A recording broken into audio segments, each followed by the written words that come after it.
उत्तर प्रदेश के मुख्यमंत्री योगी आदित्यनाथ ने ग्रामीण मार्गों का लोकार्पण और शिलान्यास कार्यक्रम में वो शामिल हुए। इस दौरान उन्होंने ग्रामीण मार्गों के निर्माण कार्यों का शुभारंभ, नवीनीकरण कार्य का वीडियो कॉन्फ्रेंसिंग के माध्यम से लोकार्पण और शिलान्यास किया। इस दौरान योगी ने कहा, सड़क आवागमन और उन्नति दोनों के लिए बेहद महत्वपूर्ण है।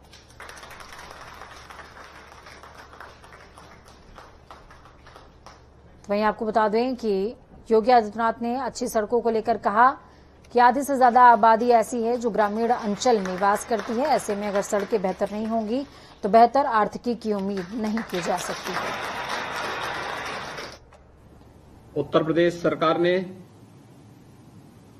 500 आबादी के सभी राजस्व गांव और मजरों को कनेक्टिविटी से आच्छादित करने के बाद Delhi police special cell team ने गिरफ्तार किए गए 6 कथित आतंकियों को आज दिल्ली की पटियाला हाउस कोर्ट के सामने पेश किया, जहां से सभी आरोपियों को 14 दिन की पुलिस हिरासत में भेज दिया गया। पुलिस की तरफ से कोर्ट में बताया गया कि ये सभी कथित आतंकी देश को दहलाने की साजिश रच रहे थे और अगले कुछ महीनों के दौरान इस देश में बड़े आतंकी हमले की तैयारी भी कर रहे थे और ये सब हो रहा था पाकिस्तान में बैठे उनके आकाओं की शय पर।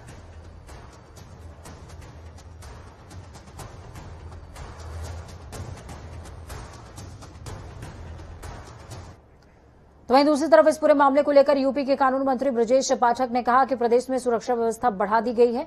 सरकार ने पूरे मामले को गंभीरता से लिया है।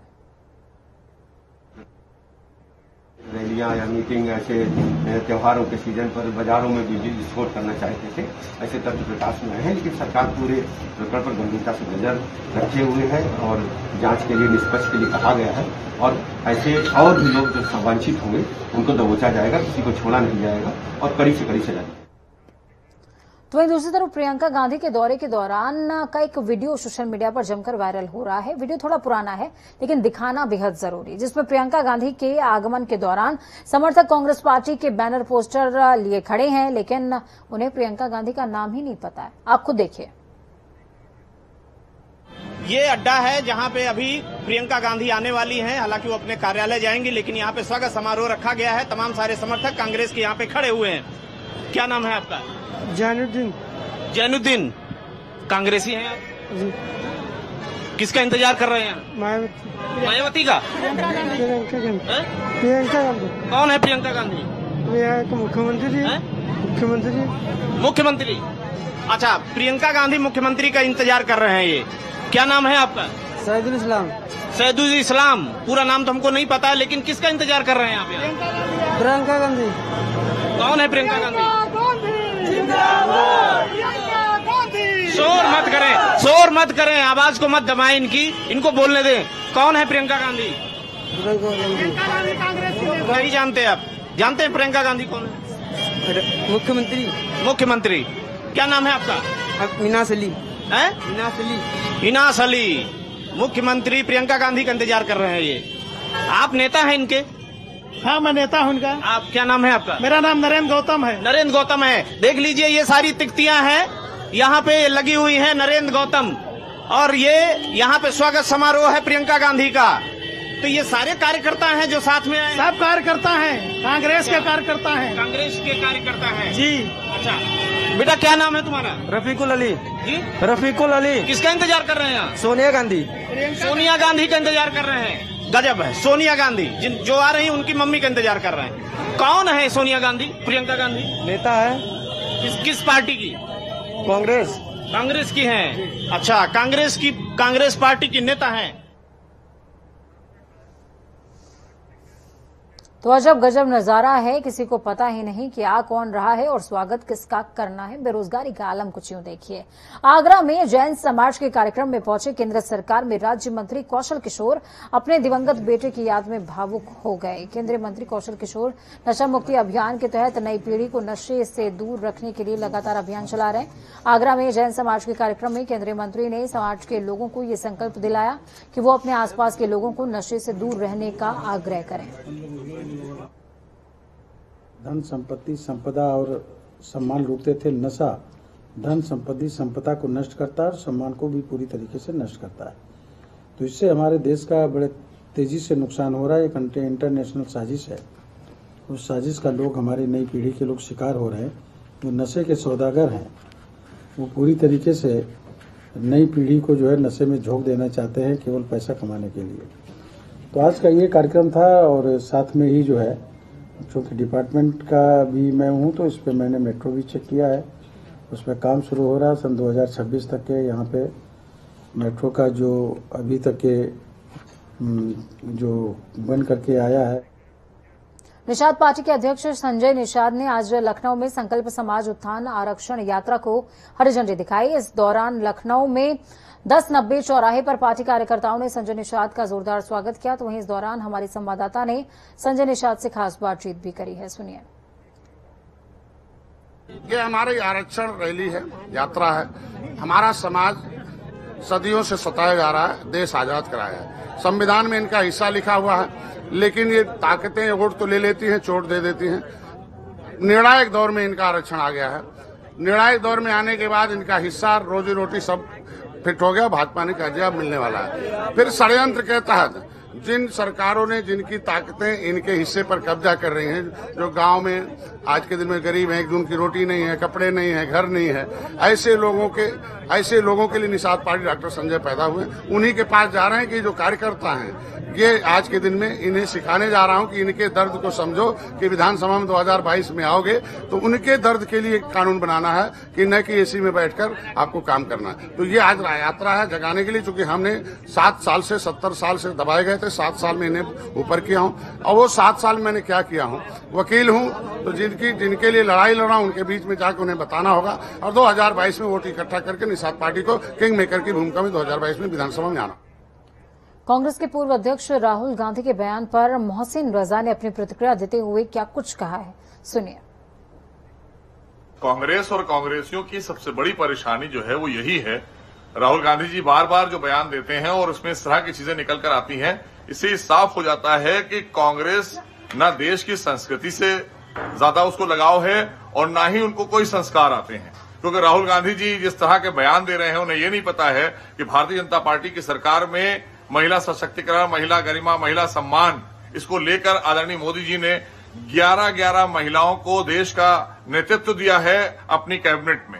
देश के निर्माण और विकास में योगदान दे रही हैं। तमाम हमारी महिलाएं जो हैं, वो कोई सेना में है, कोई पायलट है, कोई आईएएस है, कोई आईपीएस है, वो इस तरह की बात करते हैं। और साथ ही साथ उन्होंने एक बात कही कि जितने हिंदू हैं भाजपा में वो असत्य बोलते हैं या झूठे हैं। तो ये उनके संस्कार हैं। अगर उन्होंने देश की संस्कृति से प्यार किया होता या देश की संस्कृति को जाना होता, यहाँ के संस्कार लिए होते, ये तो सब इटली वाले हैं, तो इसलिए उनको पता ही नहीं है कि हिंदुस्तानी संस्कार और संस्कृति होती क्या है। यूपी में बारिश के चलते खस्ता हाल हो चुकी सड़कों के मरम्मत के लिए अभियान 15 सितंबर यानी कि आज से शुरू हो चुका है। आपको बता दें कि सीएम योगी ने एक बैठक में अधिकारियों को निर्देश जारी किए थे। सीएम योगी ने कहा था कि शहरी और ग्रामीण इलाकों में 15 अक्टूबर तक हर हाल में सड़कों की मरम्मत और गड्ढा मुक्ति का काम पूरा हो जाना चाहिए। सूबे की कुछ जगहों की तस्वीरें आपकी टीवी स्क्रीन पर, जहां जल्द ही काम शुरू हो जाएगा, लेकिन फिलहाल तो हालत बद से बदतर है। सड़कों में गड्ढे हैं या गड्ढों में सड़क, समझ नहीं आता।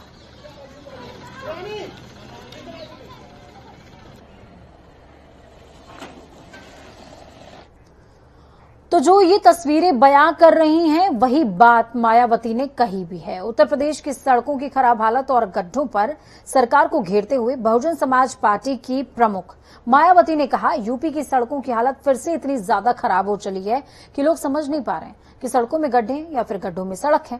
उन्होंने एक नहीं बल्कि कई ट्वीट किए और कहा, यूपी में कानून और स्वास्थ्य व्यवस्था की तर्ज पर ही यहाँ की सड़कों की भी दुर्दशा और खस्ता हाल आम जनजीवनों को काफी बेहाल कर रही है तथा गड्ढों में पानी भर जाने से सड़क हादसों और इसमें होने वाली दर्दनाक मौतों की खबरों से अखबार पटा पड़ा है। यह अति दुखद और सरकार की विफलता का जीता जागता प्रमाण है। सड़कें लोगों की बुनियादी जरूरत और विकास से विशेषतः जुड़ी हुई हैं और इनके बारे में सरकार चाहे जितनी भी नारे और दावे कर ले, लेकिन यूपी की सड़कों की हालत फिर से इतनी ज्यादा खराब हो गई है कि लोग समझ नहीं पा रहे हैं कि सड़कों में गड्ढा है या फिर गड्ढे में सड़क।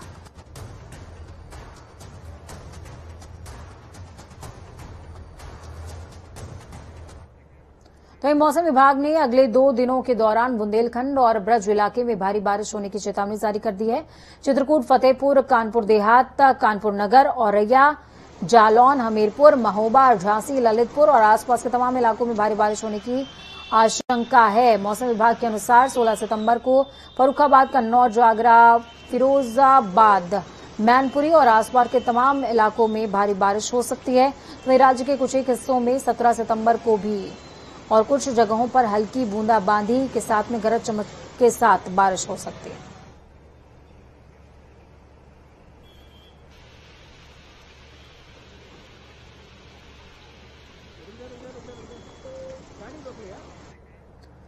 यूपी के बिकरू कांड में आरोपी बनाई गई खुशी दुबे की जमानत याचिका पर सुप्रीम कोर्ट में सुनवाई हुई। सुनवाई के दौरान खुशी के वकील विवेक तनखा ने बताया कि गिरफ्तारी के वक्त खुशी दुबे नाबालिग थी, जिसके बाद सुप्रीम कोर्ट ने यूपी सरकार को नोटिस जारी किया। आपको बता दें कि खुशी दुबे गैंगस्टर विकास दुबे की खास गुर्गे अमर दुबे की पत्नी है। खुशी दुबे बिकरू कांड में आरोपी बनाई गई है और इस पूरे मामले में काफी लंबे वक्त से जेल में है। खुशी के वकील ने साफ तौर पर कहा, खुशी के पिता उसे घर ले जाना चाहते थे, लेकिन 1 साल से ज्यादा समय से वो नारी निकेतन में है। विवेक तनखा ने कहा, वो छोटी बच्ची है, उसकी शादी को 1 हफ्ता भी नहीं हुआ था। उसे इस आरोप में गिरफ्तार किया गया कि उसने अपने पति को उकसाया था।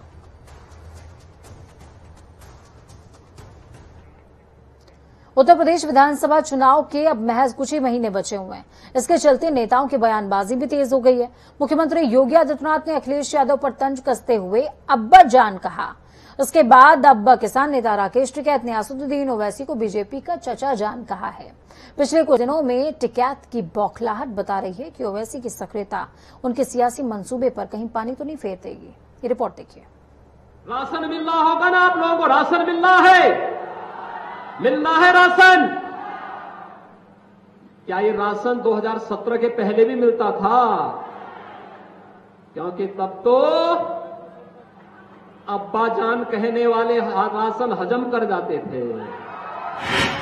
उत्तर प्रदेश की सियासत अब्बा जान बनाम चाचा जान के इर्द गिर्द आकर सिमट गई है। मुख्यमंत्री योगी आदित्यनाथ अखिलेश यादव पर अब्बा जान वाले कहकर निशाना साध रहे हैं, तो अब किसान नेता राकेश टिकैत ओवैसी को बीजेपी का चाचा जान बता रहे हैं। टिकैत ने कहा कि ओवैसी बीजेपी को गाली देते हैं, फिर भी उनके खिलाफ कोई केस दर्ज नहीं होता है। दरअसल तमाम विपक्षी दल ओवैसी को बीजेपी की बी टीम बताते रहे हैं। उनका आरोप है कि ओवैसी मुस्लिम तुष्टीकरण कर बीजेपी को चुनावी फायदा पहुंचाने का काम करते हैं। बीजेपी का चाचा जान आ चुका है उत्तर प्रदेश में। ओवैसी नाम का इनका चाचा जान है, बीजेपी का चाचा जान, और आ चुका है उत्तर प्रदेश में। उसका सहारा लेंगे, उसका फुल आशीर्वाद है। किसान आंदोलन की आड़ में राकेश टिकैत यूपी में अगले साल होने वाले विधानसभा चुनाव में बीजेपी को सबक सिखाने का ऐलान कर चुके हैं। अब इसी मुहिम को लेकर वे पश्चिमी यूपी में जाट और मुस्लिम वोटरों को एकजुट करने में जुटे हैं। वहीं असदुद्दीन ओवैसी यूपी में 100 सीटों पर लड़ने का ऐलान कर ताल ठोक रहे हैं। ओवैसी की सक्रियता राकेश टिकैत के मंसूबों पर पानी फेर सकती है, इसलिए अब टिकैत के निशाने पर ओवैसी भी आ गए हैं। बहरहाल आने वाले दिनों में ये सियासी जंग और तेज होने के आसार हैं।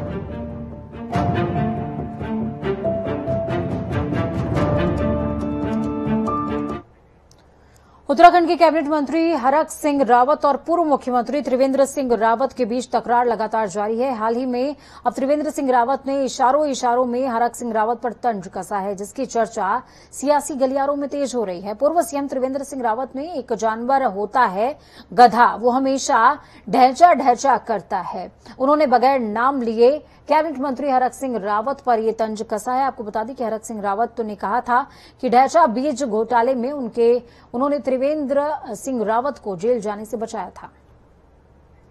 कांग्रेस ने तब भी जो है ढहचा बीज का मामला उठाया था, और अब जो है हरक सिंह रावत जी को पीड़ित तार छीन दिया है।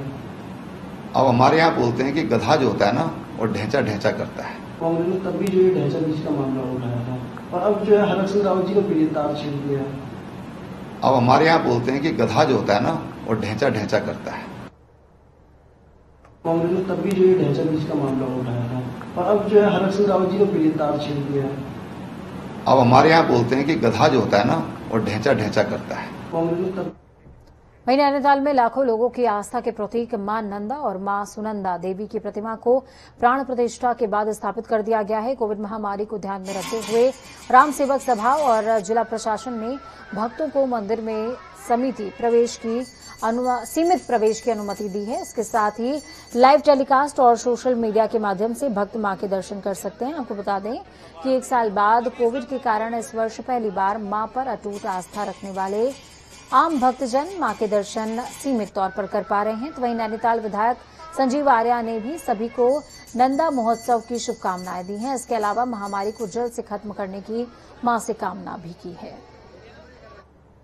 हम दुबई से आए हैं और बहुत ही सुंदर दर्शन हुए हैं आज।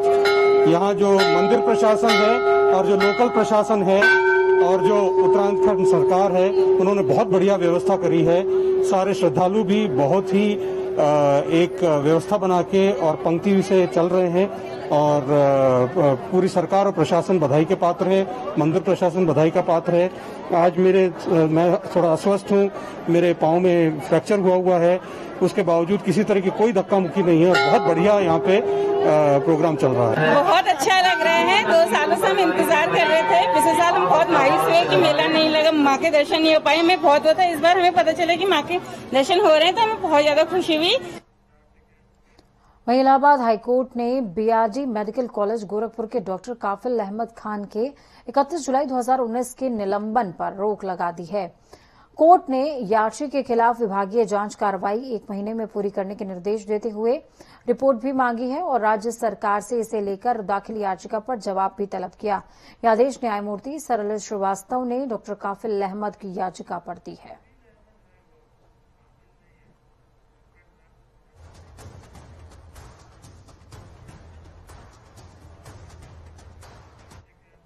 नैनीताल बीजेपी जिलाध्यक्ष प्रदीप बिष्ट ने हीरा नगर आवास में बीती देर रात जोरदार धमाका हुआ। इससे घर का मुख्य गेट और दरवाजे खिड़कियां तक ध्वस्त हो गए। गनीमत ये रही कि परिवार वालों को कोई हानि नहीं हुई है।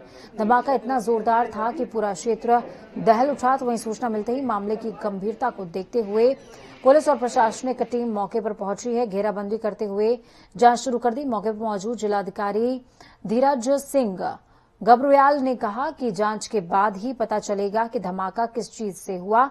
फिलहाल जिलाध्यक्ष के आवास में बहुत ज्यादा नुकसान हुआ है।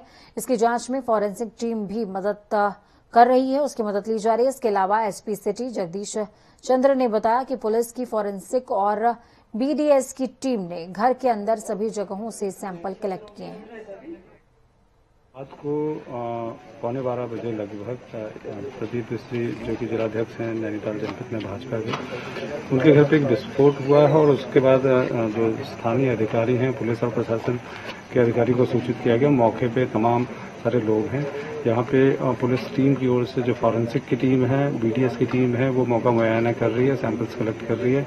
अभी तक इन विस्फोट जो हुए हैं लगातार, जिसमें कि अलग अलग कमरों में काफी नुकसान हुआ है, उसके कारणों का पता नहीं चल पाया है। पुलिस टीम इसको जल्दी से पता करने की कोशिश करेगी। कल कई सारे एक्सपर्टों की भी इसमें मदद ली जाएगी। कारण पता किया जाएगा कि ये किस कारण से विस्फोट हुए हैं, कैसे हुए हैं और किस कारण से हुए। वक्त यहाँ पर छोटे से ब्रेक का। ब्रेक के उस पार खबरों का सफर लगातार जारी रहेगा। बनी रही जनता टीवी के साथ। जनता टीवी की ये कामना है कि आपका आने वाला कल आज से बेहतरीन हो। नमस्कार।